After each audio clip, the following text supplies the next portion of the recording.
امام الانبیاء والمرسلین وعلى آلہ واصحابہ اجمعین اما بعد فاعوذ باللہ من الشیطان الرجیم بسم اللہ الرحمن الرحیم وسیجنبها الاتقى الذی یؤتی مالہ یتزکى وما لأحد عنده من نعمة تجزى إلا ابتغاء وجه ربه الأعلى ولسوف يرضى صدق الله مولانا العظيم وصدق رسوله النبي الكريم الأمين إن الله وملائكته يصلون على النبي يا أيها الذين آمنوا صلوا عليه وسلموا تسليما بآواز بلند کوئی بھی زبان خاموش نہ رہے، سرکار کی بارگاہ میں ادب و احترام کے ساتھ ہدیہ درود و سلام پیش کریں۔ الصلاۃ والسلام علیک یا سیدی یا رسول اللہ وعلی آلک واصحابک یا سیدی یا حبیب اللہ۔ الصلاۃ والسلام علیک یا سیدی یا خاتم النبیین وعلی آلک واصحابک یا رحمت للعالمین۔ بندہ پروردگارم امت احمد نبی، دوست دار چہار یارم تابع اولاد علی، مذہب حنفیہ دارم ملت حضرت خلیل، خاک پائے غوث اعظم زیر سایہ ہر ولی، صدیق عکس حسن کمال محمد است، فاروق ذل جاہ و جلال محمد است، عثمان ضیاء شمع جمال محمد است، حیدر بہار باغ خصال محمد است، ابو بکر ہم چکابا عمر در طواف ہو، ابو بکر ہم چکابا عمر در طواف ہو، عثمان آب زمزم علی حج اکبر است۔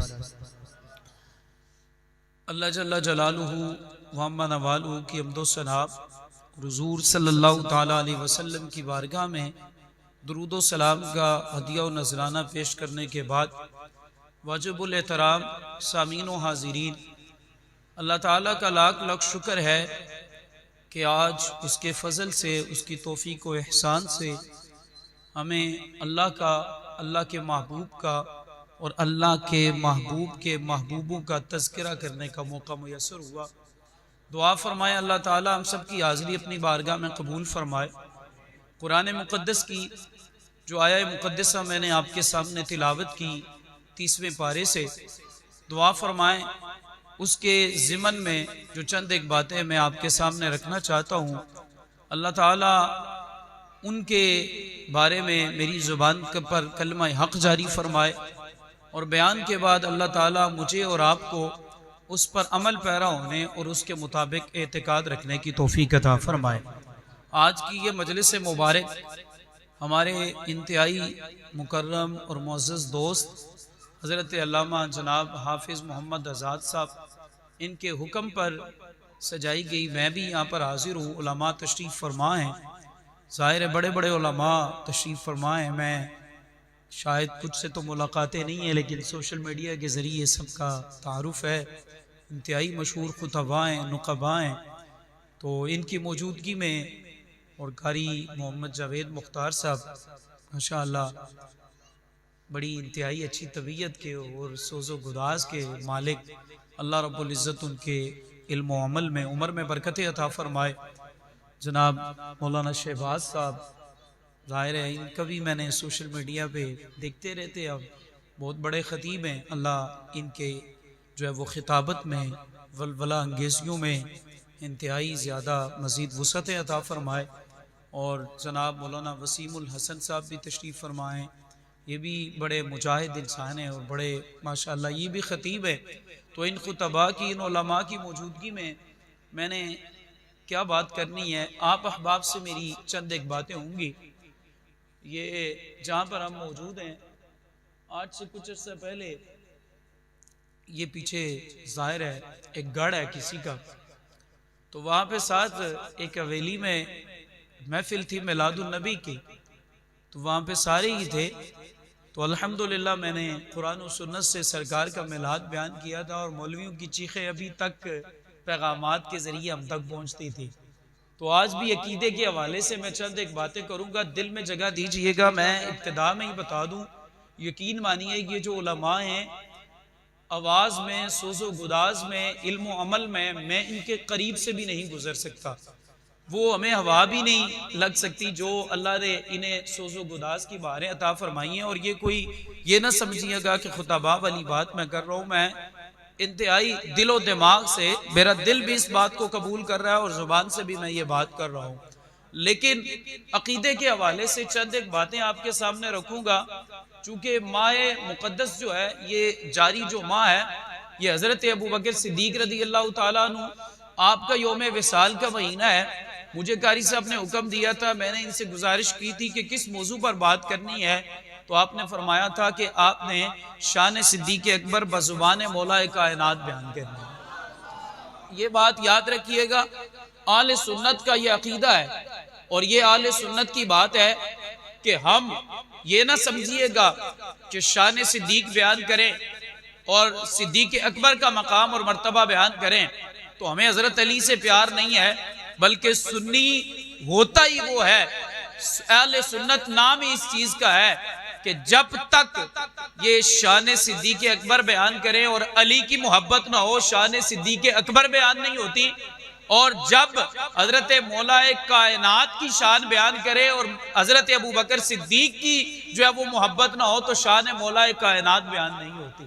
ہمارے استاذ گرامی قبلہ امیر المجاہدین فرمایا کرتے تھے، اوے اساں جنوں بھی منیا سرکار دی وجہ تو منیا ہے۔ ہم نے جسے بھی مانا ہے سرکار کی وجہ سے مانا ہے، سرکار کے قریب جو بھی آتا گیا، سرکار جسے مقام عطا فرماتے گئے، سرکار کے ساتھ جس کی بھی نسبت ہوتی گئی، ہم نے اسے اپنے سر کا تاج بنا لیا، ان کی جوتیاں بھی ہمارے سر کا تاج، اور ہمارا نعرہ یہ زبانی کلامی نہیں ہے بلکہ ہم دل سے بھی کہتے ہیں کہ نبی کا جو غلام ہے ہمارا وہ امام ہے، چاہے وہ صحابہ اکرام ہیں، چاہے وہ اہل بیت نبوت ہیں، لیکن اللہ رب العزت نے جو مقام اور مرتبہ جناب صدیق اکبر کو عطا فرمایا وہ جدا گانا ہے، وہ الگ مرتبہ ہے۔ یاد رکھیے گا، اہل سنت کا عقیدہ آپ کے سامنے مرام الکلام فی عقائد الاسلام کے اندر علامہ عبدالعزیز برہاروی نے لکھا، اعلی حضرت نے فتاوی رضویہ کے اندر اس کی تصریح فرمائی۔ اہل سنت کا عقیدہ یہ ہے، ہمارا عقیدہ یہ ہے کہ خدا کے سب سے زیادہ اگر کوئی قریب ہے، سب سے مقرب ہے، تو وہ امام الانبیاء علیہ تحیۃ والثناء کی ذات والا شان ہے۔ ہمارے آقا و مولا کی شان سب سے بلند ہے اس کائنات میں، اور پھر سرکار دو عالم صلی اللہ تعالیٰ علیہ وسلم کے بعد اگر شان ہے تو تمام انبیاء کرام کی شان ہے۔ کوئی غیر نبی کسی نبی کی شان تک نہیں پہنچ سکتا۔ پھر تمام انبیاء کرام کے بعد اللہ رب العزت کے جو مقرب فرشتے ہیں، جناب جبریل امین ہیں، جناب میکائیل ہیں، جناب اسرافیل ہیں، جناب اسرائیل ہیں، حاملان عرش جو فرشتے ہیں علیہم السلام، ان کا مقام اور مرتبہ ہے۔ اور اس کے بعد میں نے یہ 5 صرف فرشتے بتائے ہیں، حاملان عرش، اللہ کے عرش کو اٹھانے والے جو فرشتے ہیں، جن کا سورہ غافر کے اندر 24ویں پارے میں تذکرہ بھی موجود ہے کہ وہ فرشتے اللہ کے عرش کو اٹھائے ہوئے ہیں، اور ساتھ ساتھ ان کی دوسری ڈیوٹی یہ ہے کہ وہ ایمان والوں کے لیے بخشش کی دعائیں کر رہے ہوتے ہیں۔ سرکار یہ مقرب فرشتے ہیں اللہ کے، ان کا مقام اور مرتبہ ہے۔ اور اس کے بعد اللہ رب العزت نے جو مقام اور مرتبہ عطا فرمایا ہے انبیاء کے بعد، اور سب سے بلند جو مقام اللہ نے عطا فرمایا وہ جناب صدیق اکبر رضی اللہ تعالیٰ عنہ کو تھا۔ خلفائے راشدین کا مقام اور مرتبہ ہے۔ اس کے بعد جو ہے وہ دیگر مراتب آتے ہیں، اہل بیت اطہار ہیں، اہل بدر ہیں، اسی طرح اہل احد ہیں، صلح حدیبیہ والے ہیں، سرکار دو عالم کے ساتھ جس کی بھی نسبت ہے۔ مقام مرتبے سے خالی کوئی نہیں ہے، مقام سب کا ہے، مرتبہ سب کا ہے، لیکن ہے جدا جدا، عطا فرمانے والا رب ہے۔ یہ اجتماعی بات ہے، علماء کی توجہ چاہوں گا، یہ میں اجتماعی بات کر رہا ہوں، رہ گئی کوئی انفرادی حیثیت تو وہ کسی بھی صحابی کے اندر زیادہ ہو سکتی ہے۔ انفرادی مقام اور مرتبہ کسی بھی کا زیادہ ہو سکتا ہے۔ جیسے سرکار نے فرمایا ابی بن کعب جیسا قرآن کوئی نہیں پڑھ سکتا، قرآن یہ سرکار نے مقام عطا فرمایا۔ حضرت شجیل بن حسن رضی اللہ تعالیٰ عنہ کو سرکار نے فرمایا ہر امت میں کوئی نہ کوئی خوبصورت بندہ ہوتا ہے اور میری امت کا سب سے زیادہ خوبصورت بندہ یہ ہے۔ حضرت عبداللہ ابن مسعود کے بارے میں فرمایا علم کا جو بھی مسئلہ پوچھ رہا ہو عبداللہ ابن مسعود سے پوچھو۔ حضرت جو ہے وہ اکرمہ رضی اللہ تعالیٰ عنہ کے بارے میں فرمایا بہادر بہت بڑا ہے۔ اسی طرح ایک صحابی ہیں جن کے بارے میں سرکار نے فرمایا وہ تیز بڑا دوڑتے تھے، سرکار نے ان کے تیز دوڑنے پر تحسین فرمائی۔ یہ انفرادی مقام اور مرتبہ کسی کا بھی ہو سکتا ہے، لیکن اجتماعی طور پر خلفائے راشدین میں انبیاء کے بعد اللہ رب العزت نے جو مقام اور مرتبہ جناب صدیق اکبر کو عطا فرمایا کسی کو اور کو عطا نہیں فرمایا۔ صدیق اکبر کا مقام اور مرتبہ ہے۔ قرآن مقدس پڑھوں گا، کوشش ہوگی قرآن سے باہر کوئی بات نہ کروں، آپ میرے ساتھ رہیے گا۔ حضرت ابوبکر صدیق رضی اللہ تعالیٰ عنہ کی سرکار کے ساتھ بڑی گہری رفاقت ہے، بڑا گہرا تعلق ہے جی، سرکار کے ساتھ بڑا گہرا تعلق ہے۔ اتنا تعلق ہے، میں ایک حدیث طیبہ ابتدا میں پڑھ دیتا ہوں، المستدرک للحاکم کی حدیث طیبہ ہے۔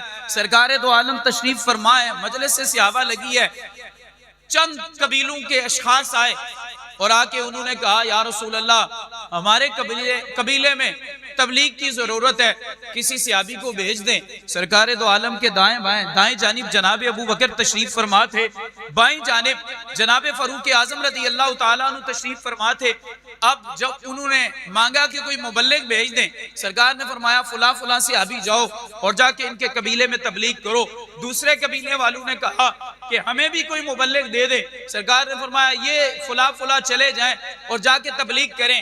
اب کسی صحابی نے درمیان میں بات کر دی، کہا حضور باقیوں کو تو تبلیغ کے لیے بھیج رہے ہیں، لیکن یہ جو دو بزرگ آپ کے دائیں بائیں بیٹھے انہیں بھیجیں، انہیں روانہ کریں۔ اب جو سرکار نے جملہ بولا نا، یہی اہل سنت کا جملہ ہے، یہی اہل سنت کا عقیدہ ہے۔ سرکار دو عالم نے فرمایا ما اغناہما، فرمایا یہ وہ دو بزرگ ہیں، انہیں نہیں بھیج سکتا۔ سرکار نے فرمایا انہاں تو بغیر میرا گزارا ہی نہیں جائے۔ یہی اہل سنت کا طریقہ ہے، یہی اہل سنت کا جملہ ہے کہ ابو بکر اور عمر کے بغیر ہمارا گزارا ہی نہیں ہے جناب، صحابہ کے بغیر ہمارا گزارا ہی نہیں ہے، اور اہل بیت نبوت کے بغیر بھی ہمارا گزارا نہیں ہے۔ گویا سرکار کے ساتھ جس کی بھی نسبت ہے اس کے بغیر ہمارا گزارا ہے ہی نہیں ہے، چاہے وہ نسبت 1400 سال پہلے جڑی ہو، چاہے وہ نسبت آج جڑی ہو۔ جو سرکار کے ساتھ جڑتا گیا اللہ اسے مقام عطا فرماتا گیا۔ سنی وہ ہے جس کا عقیدہ یہ ہے کہ یار جو سرکار کے ساتھ نسبت رکھتا ہے وہ میرے سر کا تاج ہے، میں اس سے محبت کرتا ہوں۔ یہی اہل سنت کا نظریہ ہے کہ ابو بکر اور عمر کے بنا ہمارا گزارا نہیں ہے۔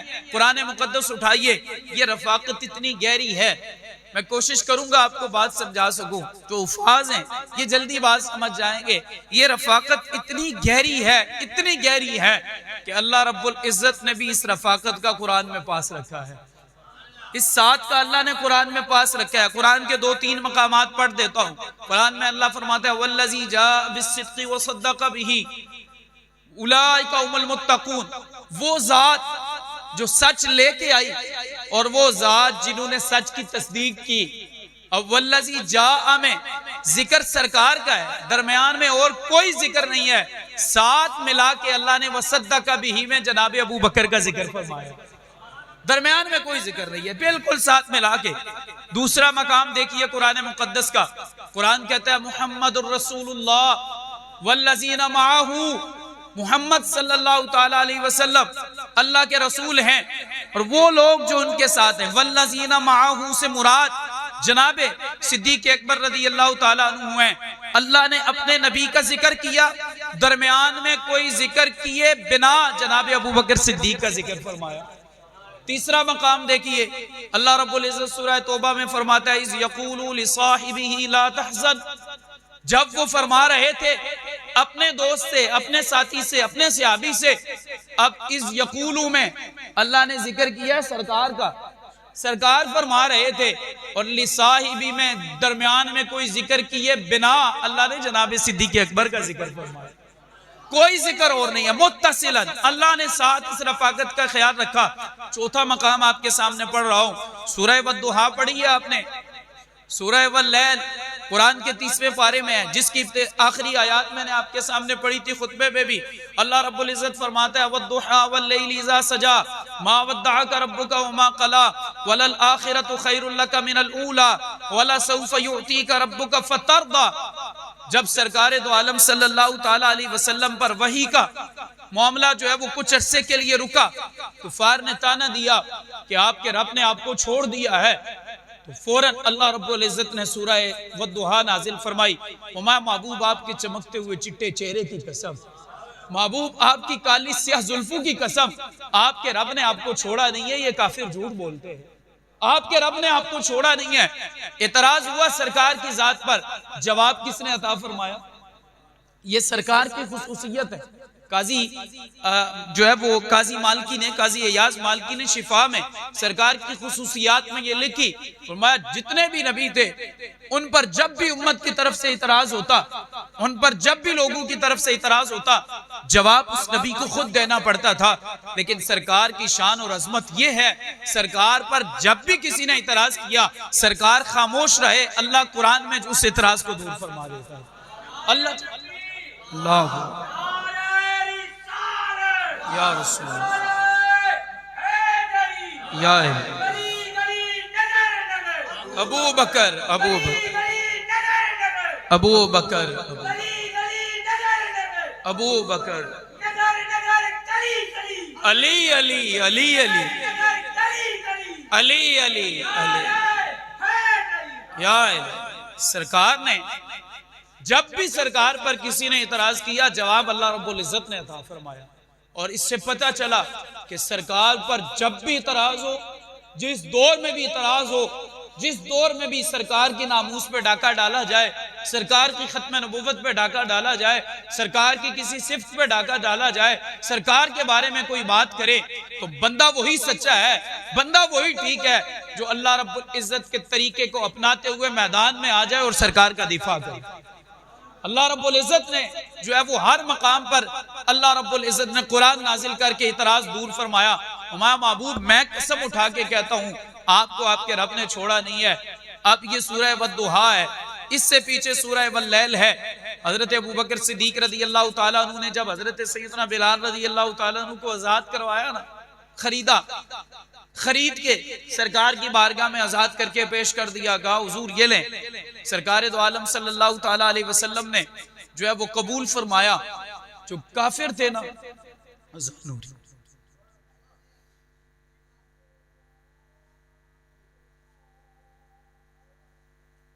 میں یہ کر رہا تھا کہ حضرت بلال کو جب جناب صدیق اکبر نے آزاد کروایا تو کفار مکہ جو تھے انہوں نے تانا دیا، انہوں نے کہا لگتا ہے کہ ضرور کوئی بلال نے صدیق پر احسان کیا ہوگا اور صدیق اکبر نے اس احسان کا بدلہ چکانے کے لیے اتنے مہنگے داموں خرید کے بلال کو آزاد کروایا ہوگا۔ اب اعتراض کس پہ ہوا تھا؟ جناب صدیق اکبر پہ، لیکن جواب کس نے عطا فرمایا؟ اللہ رب العزت نے عطا فرمایا۔ فرمایا الذی یؤتی مالہ یتزکی وما لأحد عنده من نعمت تجزی الا ابتغاء وجہ ربہ الاعلی۔ فرمایا میں رب ہو کر گواہی دیتا ہوں صدیق کوئی بھی عمل احسان جتانے کے لیے نہیں کرتا، بلکہ صدیق ہر عمل اپنے رب کی رضا کے لیے کرتا۔ جناب نبی پاک پر اعتراض ہوا، جواب اللہ نے سورہ والضحیٰ میں عطا فرمایا۔ نبی پاک کے غلام جناب صدیق اکبر پر اعتراض ہوا، جواب اللہ نے سورہ واللیل میں عطا فرمایا۔ اور اسی طرح اللہ نے سورہ والضحیٰ میں فرمایا وَلَسَوْفَ يُعْطِيكَ رَبُّكَ فَتَرْضَىٰ۔ محبوب ان قریب آپ کا رب آپ کو اتنا عطا فرمائے گا آپ راضی ہو جائیں گے۔ جو لفظ اللہ رب العزت نے نبی پاک کے لیے استعمال فرمائے سورہ والضحیٰ میں اسی سے ملتے جلتے واللیل کے آخر میں اللہ نے فرمایا وَلَسَوْفَ يَرْضَىٰ۔ محبوب ہم ابو بکر کو ان قریب اتنا عطا کریں گے، اتنا بڑا مقام عطا کریں گے کہ ابو بکر راضی ہو جائے گا۔ گویا آسان لفظوں میں کہوں تو سورہ واللیل ابو بکر کی منقبت پر ختم ہوتی ہے اور سورہ والضحیٰ نبی پاک کی نعت پر شروع ہوتی ہے۔ اللہ رب العزت نے ان دونوں کے درمیان کبھی بھی واسطہ نہیں رکھا۔ اللہ نے بھی اس جو ہے وہ رفاقت کا پاس رکھا، اور یہ رفاقت یہاں تک ہی نہیں ہے بلکہ نبی دو عالم صلی اللہ تعالیٰ علیہ وسلم، حدیث طیبہ ہے، صحیح حدیث طیبہ ہے، سرکار ایک مرتبہ جا رہے تھے، سرکار کے دائیں جانب جناب ابو بکر ہیں، بائیں جانب جناب فاروق اعظم ہیں، ایک ہاتھ ابو بکر کے ہاتھ میں ہے حضور کا، دوسرا ہاتھ جناب فاروق اعظم کے ہاتھ میں ہے۔ سامنے سے کوئی صحابی آگے اور انہوں نے آگے کہا سرکار آج بڑے پیارے لگ رہے ہیں، حضور کیا بہترین منظر ہے، ادھر ابو بکر ہیں ادھر عمر ہیں، آپ بڑے پیارے لگ رہے ہیں۔ تو نبی پاک صلی اللہ تعالیٰ علیہ وسلم نے اس موقع پر فرمایا ہاکذا نبعث یوم القیامہ، فرمایا جیسے آج ہم یہاں پر ہیں نا، قیامت والے دن ایسے ہی ہم اپنی قبروں سے اٹھ کر رب کی بارگاہ میں بھی پیش ہوں گے، سرکار ایسے ہی آئیں گے جناب۔ یہ رفاقت وہاں تک رہے گی اور اللہ نے بھی اس رفاقت کا پاس رکھا۔ اور دوسری بات، صحابہ میں سے بھی اور سرکار نے بھی ہمیشہ جناب ابو، وقت چونکہ کم ہے، باتیں میں نے کافی ساری آپ سے کرنی ہے، میں اپنے وقت کے اندر بات ختم کروں گا انشاءاللہ جو مجھے حضرت صاحب نے عطا فرمایا۔ دوسری بات یہ یاد رکھیے گا، جناب ابو بکر صدیق رضی اللہ تعالیٰ عنہ کو صحابہ اکرام بھی عزت کی نگاہ سے دیکھتے تھے اور اللہ کے مقرب فرشتے بھی عزت کی نگاہ سے دیکھتے تھے، اور خود سرکار دو عالم بھی سرکار کو بہت ساری چیزیں پسند تھی جو سرکار چاہتے تھے کہ ابو بکر کے ساتھ سرکار کرے، سرکار ہمیشہ پسند فرماتے تھے۔ اور سرکار کو نا تنہائی میں سب سے زیادہ جو آواز محبوب تھی وہ جناب ابو بکر کی آواز، تنہائی کے اندر۔ الیواقیت والجواہر کے اندر یہ حدیث موجود ہے، علماء سے آپ نے بارہا سنی ہوگی۔ نبی پاک صلی اللہ تعالیٰ علیہ وسلم جب عرش پہ گئے نا، سرکار دو عالم سدرۃ المنتہا پہ پہنچے، جناب جبریل امین نے کہا کہ حضور اس سے آگے میں نہیں جا سکتا، میری یہاں تک جو ہے وہ مجھے اجازت ہے، میری رسائی یہاں تک ہے، آگے آپ نے اکیلے سفر فرمانا ہے۔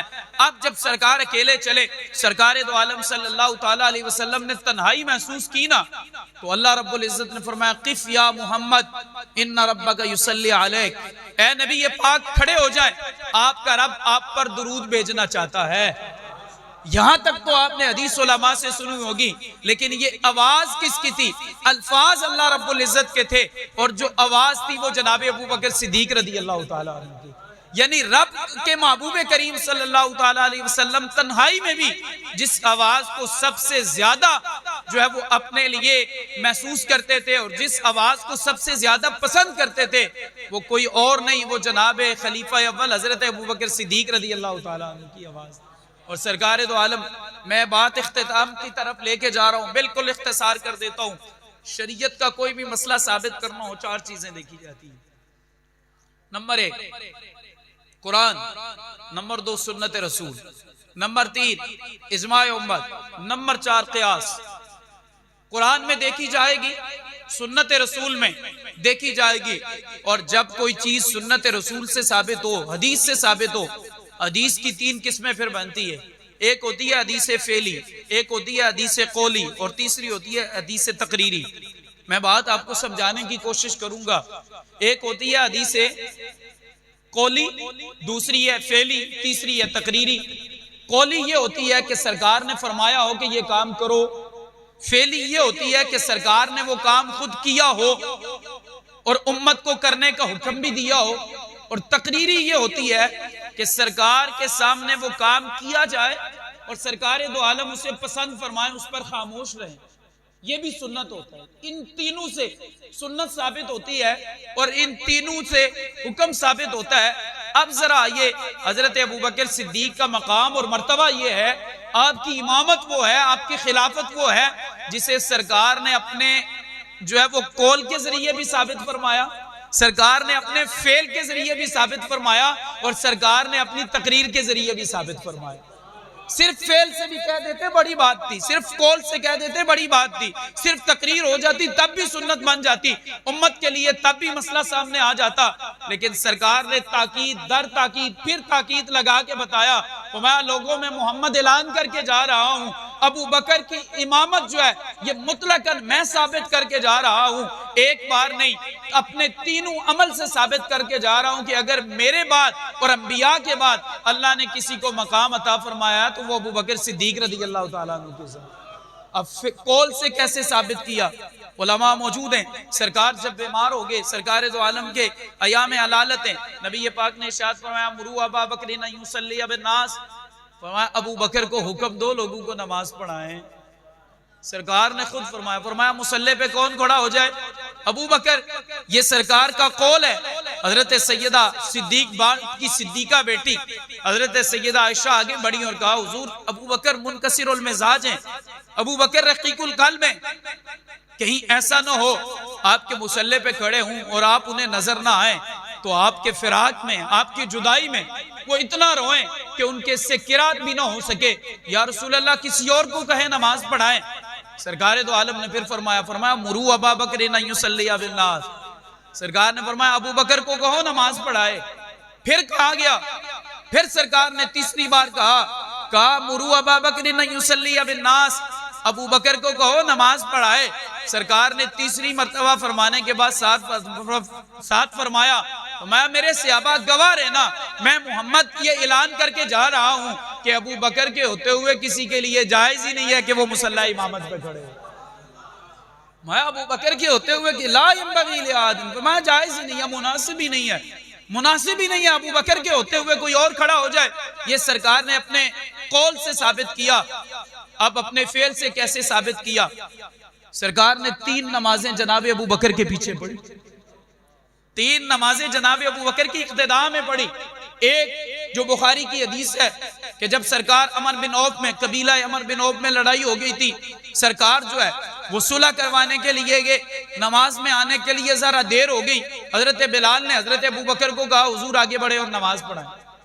سارے صحابہ موجود تھے، کہا حضور آپ نماز پڑھائیں. یہ اجماع ہے، سارے صحابہ نے، اور بھی سارے موجود تھے، لیکن کسے آگے کیا؟ ابو بکر کو آگے کیا. اتنی دیر میں سرکار آگے، سرکار نے پھر جناب ابو بکر کے پیچھے نماز پڑھی. سرکار حضرت ابو بکر مصلی سے ہٹے، سرکار نے فرمایا نہیں اتموا صلاتکم، اپنی نماز پوری کرو. سرکار دو عالم نے جناب ابو بکر کے پیچھے نماز پڑھی. اسی طرح جب ایام علالت تھے، ربیع الاول شریف کے 11 ہجری کے ابتدائی ایام تھے، سرکار دو عالم صلی اللہ تعالیٰ علیہ وسلم نے جناب ابو بکر کو امام مقرر کیا. ظہر کی نماز کا وقت ہے، جمعۃ المبارک کے بعد آپ نے جناب ابو بکر کو امام مقرر کیا اور اگلے دن ظہر کی نماز کا وقت ہے، سرکار نے ظہر کی نماز جناب ابو بکر کے پیچھے پڑھی. دوسری نماز یہ سرکار نے جناب ابو بکر کی اقتداء میں پڑھی.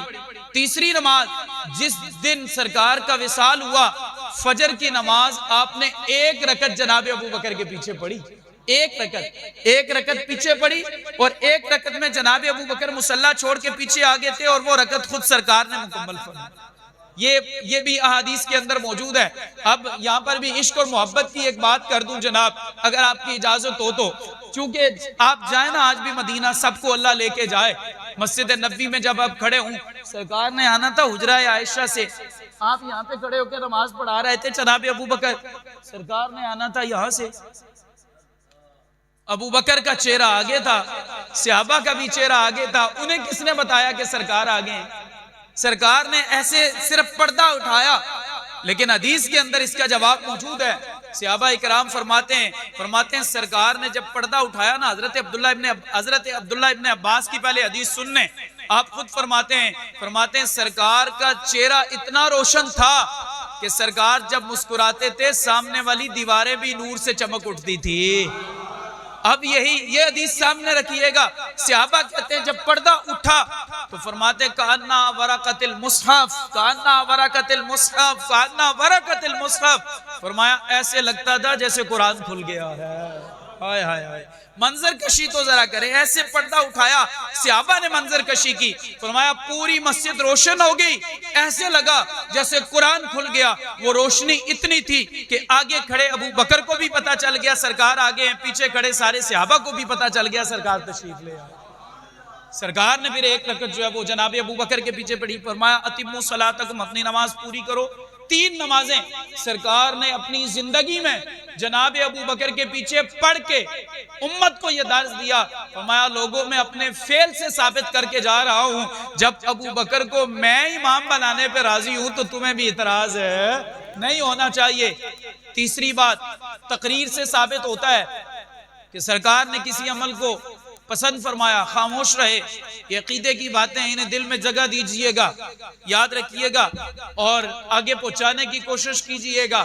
دائیں بائیں بالکل بھی نہ ڈگمگایا کرے، اہل سنت و جماعت کے علماء سے رابطہ رکھا کرے۔ یہ ایک دو باتیں سن کے ادھر کی سن کے جو ہے وہ ہمارے لوگ کبھی ادھر چلا گیا، کبھی ادھر چلا گیا، کبھی ادھر چلا گیا، ادھر چلا گیا، نہیں، یہ بات نہیں ہے۔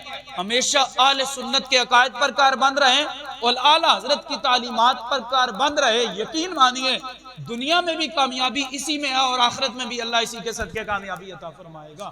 حضرت ابو بکر صدیق رضی اللہ تعالیٰ عنہ کی امامت وہ ہے جسے سرکار نے خوشی قبول بھی فرمایا۔ سرکار نے جب حضرت ابو بکر کو امام مقرر کیا ربیع الاول کے ابتدائی ایام میں جمعۃ المبارک کے بعد سرکار کا وصال پیر کو ہوا تو سرکار دو عالم نماز پڑھانے تشریف نہیں لاتے تھے، سرکار تشریف نہیں لاتے تھے، جناب ابو بکر نماز پڑھاتے تھے۔ گویا کہ سرکار حجرے میں بیٹھے رہتے، حضرت ابو بکر مسجد نبوی میں نماز پڑھاتے۔ اس طرح 17 نمازیں جناب ابو بکر نے پڑھائی۔ رسول اللہ نے اندر بیٹھ کے دیکھا، سارا مشاہدہ کیا اور اپنی تقریر سے بھی بتایا، فرمایا لوگوں جب میں محمد ابو بکر کی امامت پر راضی ہوں تو تم نے بھی راضی رہنا ہے۔ سرکار نے اپنے قول سے، اپنے فعل سے، اپنے عمل سے ہر طرح جناب ابو بکر کے مقام کو ثابت فرمایا۔ اور حضرت جب آپ خلیفہ بنے نا، حضرت مولا کائنات کی بات میں کر رہا ہوں، جب آپ خلیفہ بنے، آپ چونکہ رقیق القلب تھے، منکسر المزاج تھے، اکثر کہتے لوگوں یہ اگر خلافت دیکھتے ہو، میں خلافت کا حقدار تو نہیں تھا، تم نے مجھے خلیفہ بنا دیا ہے، کوئی مجھ سے خلافت لے لے اور مجھے کوئی اور عہدہ سونپ دیا جائے۔ آپ بار بار یہ باتیں کرتے تو ایک دن مولا کائنات مجمع میں کھڑے ہوگے۔ یہ یاد رکھیے گا، علی کے ماننے والوں سے بھی میری یہ بات ہے، ہم الحمدللہ علی کے ماننے والے ہیں، علی کو بھی مانو، علی کی بھی مانو۔ کہتے ہیں اہل سنت ابو بکر کی خلافت کا دفاع کرتے ہیں، میں نے کہا الحمدللہ ابو بکر کی خلافت کا دفاع کرنے والا اگر کوئی سب سے پہلا بندہ ہے تو وہ مولا کائنات علی المرتضیٰ رضی اللہ تعالیٰ، وہ حضرت مولا کائنات ہیں۔ آپ کھڑے ہو گئے، آپ نے فرمایا قدمک رسول اللہ فمن یؤخرک، کہا ابو بکر ہر روز یہ بات کرتے ہو، اکثر یہ بات کرتے ہو کہ کوئی آپ کو پیچھے کر کے خود خلیفہ بن جائے۔ فرمایا ابو بکر علی اعلان کر رہا ہے کہ جسے رسول اللہ نے خلیفہ بنایا ہے کس کی جرت ہے وہ اسے خلافت سے ہٹا۔ میں علی کہہ رہا ہوں، فرمایا رسول اللہ نے خلیفہ مقرر کیا ہے، کس کی جرت ہے ابو بکر کو پیچھے کرے۔ اور ساتھ آپ نے فرمایا ابو بکر آئندہ یہ بات نہ کرنا، اس لیے کہ جب سرکار آپ کو ہمارا نماز کا بھی امام بنا کے گئے، دینی معاملات میں آپ کو ہمارا مقتدا بنا کے گئے، رہنما بنا کے گئے، ابو بکر ہم نے دنیاوی معاملات میں بھی آپ کو اپنا رہنما مان لیا ہے۔ حضرت ابو بکر کی خلافت کا دفاع کرنے والی سب سے پہلی شخصیت مولا کائنات ہیں۔ دوسری حدیث طیبہ بخاری کی سنیے گا، حضرت امام محمد بن حنفیہ حضرت علی کے بیٹے ہیں، حضرت علی المرتضیٰ کے بیٹے ہیں۔ حضرت مولا کائنات جناب سیدہ پاک کی موجودگی میں کوئی شادی نہیں کی تھی۔ جناب سیدہ کے اس ظاہری دنیا سے وصال فرمانے کے بعد مولا کائنات نے دیگر بھی شادیاں کی۔ دیگر جو شادیاں ان میں امام محمد بن حنفیہ رضی اللہ تعالیٰ عنہ، یہ حضرت مولا کائنات کے بیٹے ہیں۔ آپ فرماتے حضرت علی کی خلافت کا وقت چل رہا ہے، جناب عثمان غنی بھی اس ظاہری دنیا سے تب وصال فرما چکے تھے، جبکہ یہ حدیث طیبہ ہے۔ جب مولا کائنات سے یہ سوال کیا گیا، مولا کائنات سے حضرت محمد بن حنفیہ نے پوچھا ای الناس خیر بعد رسول اللہ، اے علی ایتے دسو جناب رسول اللہ تو بعد سب سے زیادہ بلند مقام والا کیڑا بندہ؟ آپ نے یہ سوال کیا، بتائیں خیر رسول اللہ کے بعد سب سے زیادہ بہترین بندہ کون ہے؟ حضرت مولا پاک کی گواہی سنیے، مولا کائنات نے فرمایا ہوا ابو بکر۔ فرمایا رسول اللہ کے بعد اگر کسی کا مقام ہے تو وہ ابو بکر صدیق رضی اللہ تعالیٰ عنہ کا ہے۔ آپ نے کہا پھر کس کا ہے؟ حضرت محمد بن حنفیہ کہتے پھر کس کا ہے؟ تو حضرت مولا کائنات نے فرمایا ثم عمر۔ فرمایا اگر صدیق کے بعد کوئی بہتر ہے تو وہ عمر رضی اللہ تعالیٰ عنہ ہیں۔ اور پھر حضرت محمد بن حنفیہ چونکہ جناب عثمان غنی کا وصال ہو چکا تھا، امام محمد بن حنفیہ نے سوال کا طریقہ کار بدلتے ہوئے ذرا کہا آپ کا پھر کیا مقام ہے؟ تو آپ نے فرمایا انا عبد من المسلمین، فرمایا انا رجل من المسلمین، فرمایا میں تو مسلمانوں میں سے ایک بندہ ہوں۔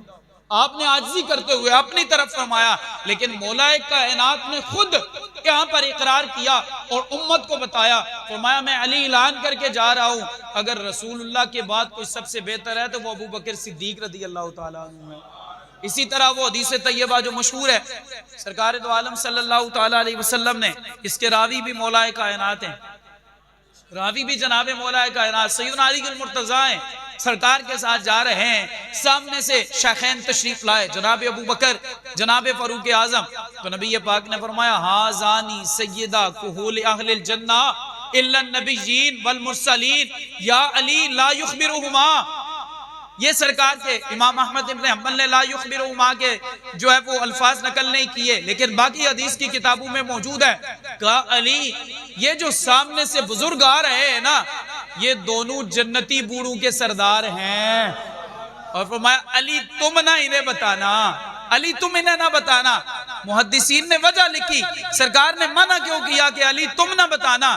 سرکار نے اس لیے منع کیا کہ علی تم نہ بتانا، میں خود بتاؤں گا، جب میں اپنی زبان سے بتاؤں گا انہیں زیادہ خوشی حاصل ہوگی۔ میں یہ دونوں حضرت مولا کائنات راوی ہیں، خود مولا کائنات جو ہے وہ فرماتے ہیں۔ اور یاد رکھیے گا ابو بکر صدیق کی شخصیت اتنی پاکیزہ اور اتنی خشیت الہی والی ہے کہ یہ بھی بخاری کی روایت ہے، سرکار دو عالم صلی اللہ تعالیٰ علیہ وسلم کے یہ غلام اس قدر اللہ سے ڈرنے والے ہیں کہ ایک مرتبہ آپ کا خادم جس کی کمائی اکثر اور بیشتر جو ہے وہ حلال والی ہوتی تھی، وہ حلال کمائی لا کے آپ کو پیش کرتا تھا اور آپ اس میں سے استعمال کر لیتے تھے تحفہ سمجھ کے۔ ایک مرتبہ اس نے آپ کو کھانے کے لیے کوئی چیز دی، تو آپ نے جب اسے کھا لیا تو اس غلام نے کہا حضور یہ جو آپ کو آج میں نے کھانا دیا ہے، جو آج میں نے چیز آپ کو ہدیہ کی ہے، یہ دور جاہلیت میں کہانت کرتا تھا اور تب معاوضہ لیتا تھا۔ کہانت ہوتی ہے یہ ہاتھ دیکھ کے احوال بتانا، فعال نکالنا، یہ فٹ پاتھوں پہ بیٹھے ہوئے وہ جو طوطے کے ذریعے فعال نکالتے ہیں، فلاں طرح فعال نکالتے ہیں، یہ کہانت ہے۔ سرکار نے اس سے منع فرمایا، سرکار دو عالم نے منع فرمایا، اور اس کی کمائی جو ہے یہ جائز نہیں ہے، ناجائز اور حرام ہے۔ تو وہ دور جاہلیت میں یہ کام کرتے تھے، لیکن بعد میں وہ اس سے توبہ کر چکے تھے، لیکن انہوں نے کہا حضور آج جو میں نے آپ کو چیز پیش کی ہے، جو ہدیہ پیش کیا ہے، یہ اس رقم سے لیا ہے کہ میں نے دور جاہلیت میں کہانت کی تھی اور اس کا جو معاوضہ تھا وہ رہتا تھا، اور آج مجھے وہ شخص ملا اور اس نے مجھے معاوضہ دیا تو میں نے اس میں سے وہ چیز خرید کے آپ کو پیش کر دی۔ حضرت ابو بکر صدیق کو جب پتہ چلا تو آپ نے وہ چیز جو ہے وہ کیا کرنے کی کوشش کی۔ کسی نے بتایا کہ آپ پانی پئیں، پانی بھی زیادہ انسان پیے تو اسے کیا آ جاتی ہے، آپ نے پانی پیا اور کیا کہی اور وہ چیز باہر نکالی، اللہ کا شکر ادا کیا۔ تو کسی نے پوچھا، کہا صدیق اتنی جو ہے وہ زحمت کیوں اٹھائی ہے ایک لقمے کے لیے؟ ایک لقمہ ہی تو تھا، ایک لقمہ ہی تو تھا۔ تو جناب صدیق اکبر نے کہا تم یہ کہتے ہو کہ میں نے زحمت اٹھائی ہے، خدا کی قسم اگر یہ لقمہ نکالنے کے لیے مجھے جان دینی پڑتی میں جان بھی دے دیتا۔ پھر آپ نے حدیث طیبہ بیان فرمائی، اس کے راوی آپ ہیں، آپ بڑے کم حدیث طیبہ آپ سے جو ہے وہ روایت ہے، آپ بڑے محتاط انسان تھے۔ آپ رضی اللہ تعالیٰ عنہ نے اس موقع پر ارشاد فرمایا میں نے سرکار سے سنا ہے کہ ہر وہ جسم جو حرام سے پرورش پاتا ہے اولا بالنار، وہ آگ کا زیادہ مستحق ہے۔ فرمایا میں نے سوچا کہ کہیں اس لقمے سے میرے جسم کی پرورش نہ ہو، میں نے سرکار کے اس فرمان کے مطابق حرام سے بچنے کے لیے اسے باہر نکالا، چاہے اس کے لیے میری جان بھی چلی جاتی میں نے اسے باہر ضرور نکالنا تھا۔ اب سوچنے کی بات ہے یار، جو ابو بکر ایک لقمہ حرام نہیں اپنے اندر جانے دیتا، ایک لقمہ حرام، بلکہ اس میں بھی حرام کا احتمال ہے، کیونکہ آپ کے لیے تو تحفہ تھا، آپ کے لیے تو تحفہ تھا، آپ کے غلام نے پیش کیا تھا۔ جو ابو بکر ایک لقمہ حرام جس کے اندر حرام کا احتمال ہے وہ اپنے اندر نہیں جانے دیتا، وہ ابو بکر نبی پاک کی اہل بیت کا حق کیسے کھا سکتا ہے؟ اور جناب آپ کی بیوی حضرت ابو بکر کی بیوی کہتی ہے جب سرکار نے فرمایا مال لے کے آؤ، ابو بکر سارا مال جمع کر چکے نا تو ایسے دیوار پہ ہاتھ پھیر رہے تھے۔ میں نے کہا ابو بکر کیا کر رہے ہو؟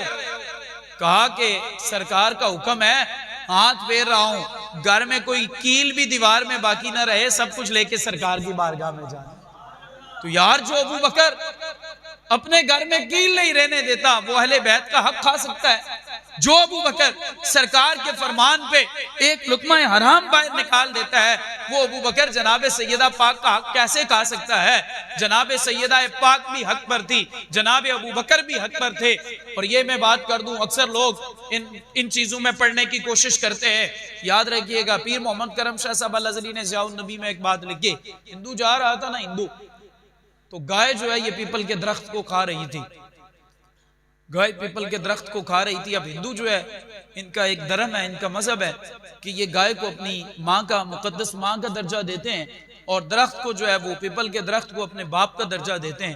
وہ دیکھنا شروع ہو گیا، اس نے کہا اگر گائے کو روکتا ہوں تو باپ کی گستاخی ہے، اور اگر جو ہے وہ کھانے دیتا ہوں، یعنی گائے کو روکتا ہوں، مارتا ہوں تو ماں کی گستاخی ہے، گائے کی میں گستاخی کر رہا ہوں، اور اگر کھانے دیتا ہوں تو اس کے ساتھ بھی میرا تقدس والا رشتہ ہے، اس کی گستاخی ہے، میں کیا کروں؟ بڑی دیر وہ اس پریشانی میں رہا، تو اس نے تھوڑی دیر کے بعد جو ہے وہ اس نے فیصلہ کیا، اپنے اندر سے اس کی آواز آئی اور اس نے کہا وڈیاں دیاں گلاں وڈے ہی جان۔ اس نے یہ بات کر کے وہ چل دیا۔ اہل سنت و جماعت کا بھی یہی نظریہ ہے کہ وڈیاں دیاں گلاں آپ میں سے یہاں سے لے کے وہاں تک بیٹھے ہوئے کسی بندے کو یہ پتا ہے کہ وہ جنتی ہے یا جہنم میں جائے گا؟ وہ کس مقام پر ہوگا پتا ہے اسے؟ نہیں۔ لیکن صحابہ وہ ہیں جن کے بارے میں قرآن نے فرمایا وَكُلًّا وَعَدَ اللَّهُ الْحُسْنَىٰ، فرمایا میں اللہ اعلان کرتا ہوں نبی کے سارے صحابہ جنتی ہیں، چاہے وہ اہل بیت نبوت ہوں۔ تو جنہیں اپنی خبر نہیں ہے وہ جنتیوں کے بارے میں بات کریں گے، جنہیں اپنا پتہ نہیں ہے وہ کس مقام پر ہوں گے، وہ جنتیوں کے بارے میں کیا بات کریں گے؟ تو لہٰذا صحابہ کے بارے میں اپنی زبانیں بالکل خاموش رکھا کریں۔ میں آخر کے اندر جو ہے وہ حضرت علی المرتضیٰ نے جو صدیق اکبر کے وصال کے بعد جملے ارشاد فرمائے تھے نا، میں جلدی پڑھ کے بات ختم کر رہا ہوں۔ جب جناب صدیق اکبر کا وصال ہوا نا، تو حضرت مولا کائنات جناب صدیق اکبر کے سرانے آ کے کھڑے ہوئے، اور صحابہ فرماتے ہیں ایک شخص آیا اور صدیق اکبر کی نعت پڑھنا اس نے شروع کر دی۔ تو کہتے ہیں جی کہ ہمیں لگا کہ پتہ نہیں کون ہے، لیکن جب پیچھے مڑ کے دیکھا تو وہ کوئی اور نہیں جناب حضرت علی المرتضیٰ رضی اللہ تعالیٰ عنہ تھے۔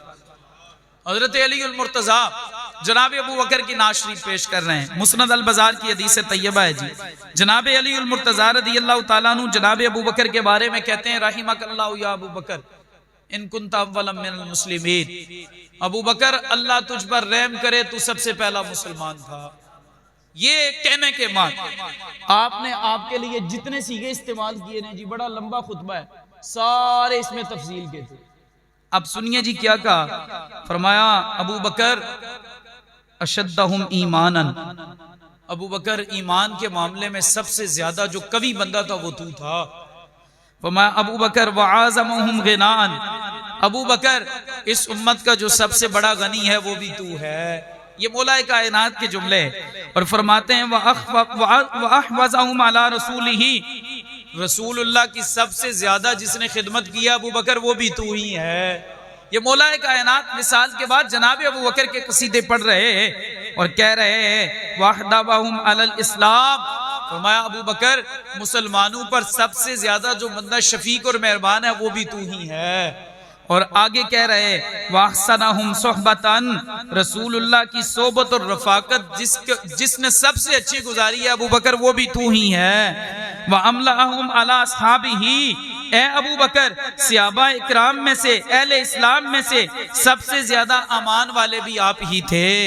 اور کہہ رہے ہیں وَأَفْضَلُهُمْ مَنَاقِبُ، اے لفظ بڑے قابل غور نے، وَأَفْضَلُهُمْ مَنَاقِبُ، فرمایا ابو بکر رسول اللہ کے بعد، انبیاء کے بعد جس کا مرتبہ سب سے بلند ہے، جس کی فضیلت سب سے بلند ہے وہ بھی آپ کی ذات والا شان ہے۔ یہ خود جناب مولا کائنات فرما رہے ہیں، فرمایا وَأَكْثَرُهُمْ سَوَائِكَ، ابو بکر سب سے پہلے بلائی کے لیے تگ و دو کرنے والے بھی آپ ہی تھے۔ وَأَرْفَعَهُمْ دَرَجَةً، فرمایا ابو بکر علی اعلان کرتے ہیں وَأَرْفَعُهُمْ دَرَجَةً، اللہ نے جسے سب سے بڑا مقام عطا فرمایا ہے وہ بھی آپ کی ذات والا شان ہے۔ یہ ہے شان ابو بکر بزبان مولا کائنات۔ ابو بکر وہ ہیں جن کے قصیدے علی بھی بیان کرتے ہیں اور میں پھر ابتدا میں آخر میں بات کر دوں، کوئی یہ نہ سمجھے ہم شان صدیق بیان کرتے ہیں تو مولا کائنات سے محبت نہیں ہے، نہیں، ہمارا یہ نظریہ ہے شان صدیق بیانی تب ہوتی ہے جب دل میں علی کی محبت موجود ہو، اور شان علی تب بیان ہوتی ہے جب دل میں صدیق اکبر کی محبت موجود ہو۔ اللہ کی بارگاہ میں دعا کریں جو کچھ آپ کے سامنے رکھا اللہ اس پر عمل کی اور اس کے مطابق اعتقاد رکھنے کی توفیق عطا فرمائے۔ وآخر دعوانا الحمدللہ رب العالمین۔